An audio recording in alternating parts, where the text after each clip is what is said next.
welcome to another edition of Dialogue on CCTV International. I'm your host, Tian Wei. Many Chinese know him as the last British governor of Hong Kong, and yet the political career of Lord Chris Patten is much more than that. After his post in Hong Kong, he was named the European Commissioner for Foreign Relations, and now he serves as the Chancellor of the Oxford University. He has also written a series of popular books, including the recent one, What Next? Surviving the 21st Century. And now I'm joined by Lord Chris Patten. But before we go to a discussion with him, let's take a look at this background report.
Chris Patten, welcome to Dialogue.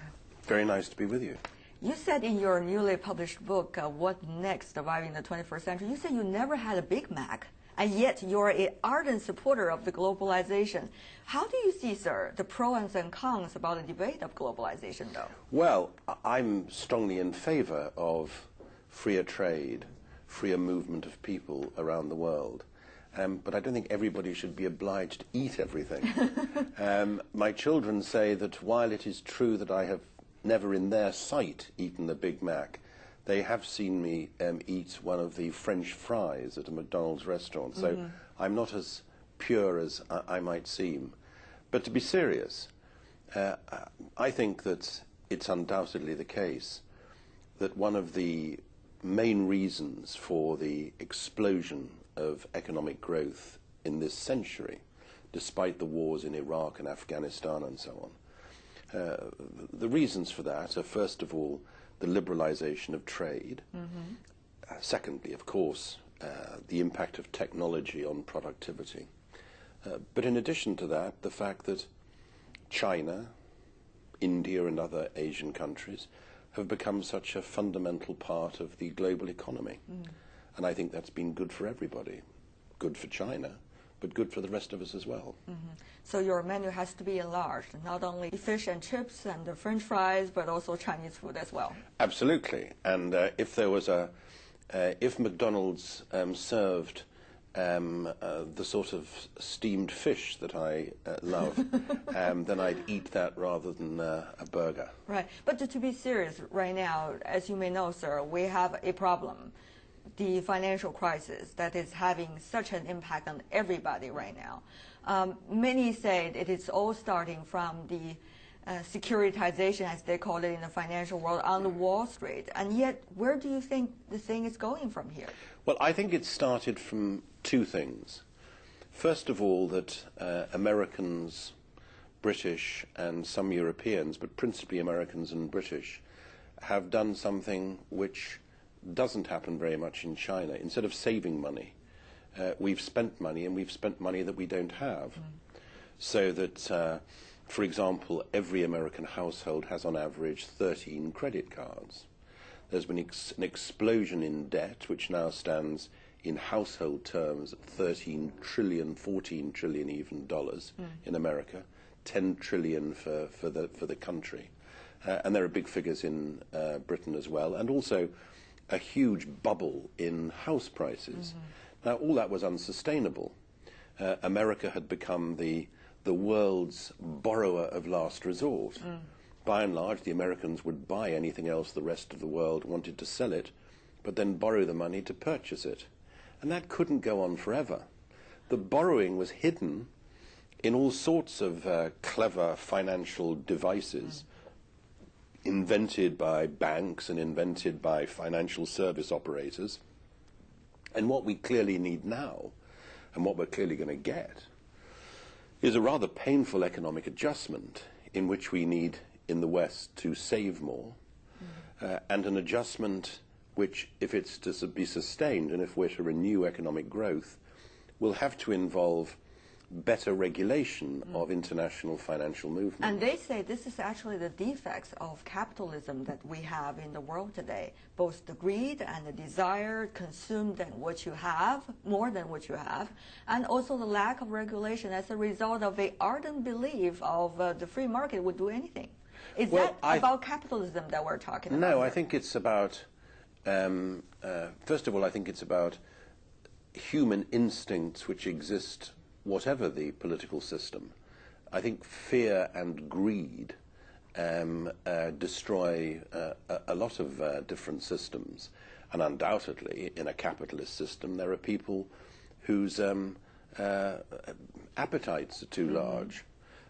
Secondly, capitalism shouldn't mean a complete lack of any rule, a complete lack of regulation. If capitalism is to be sustained, if any system is to be sustained, it has to operate within clear rules. It can't just operate according to the law of the jungle.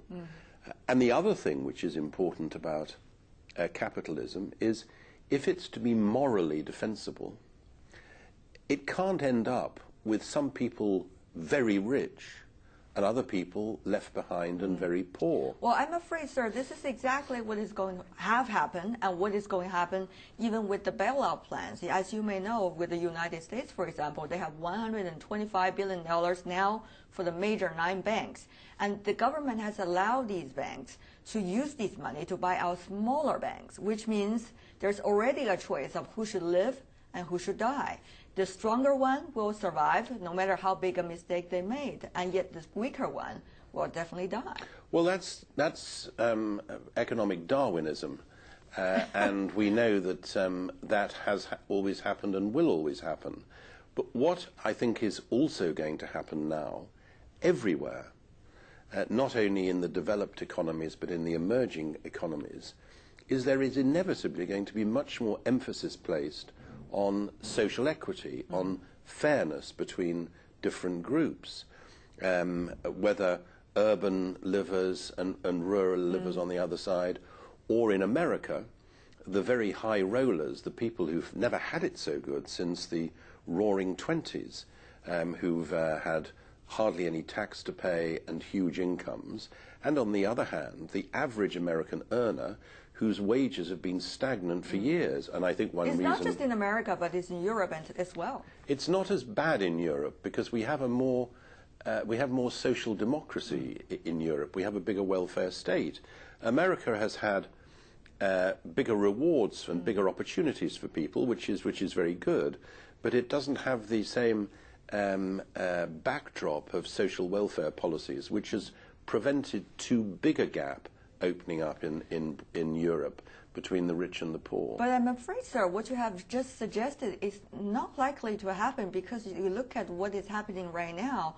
Those who have made mistakes, let's say who have come up with those fabulous packages of financial products in the government or in the financial world, or those decision makers either in the government or in the corporate world, they're not being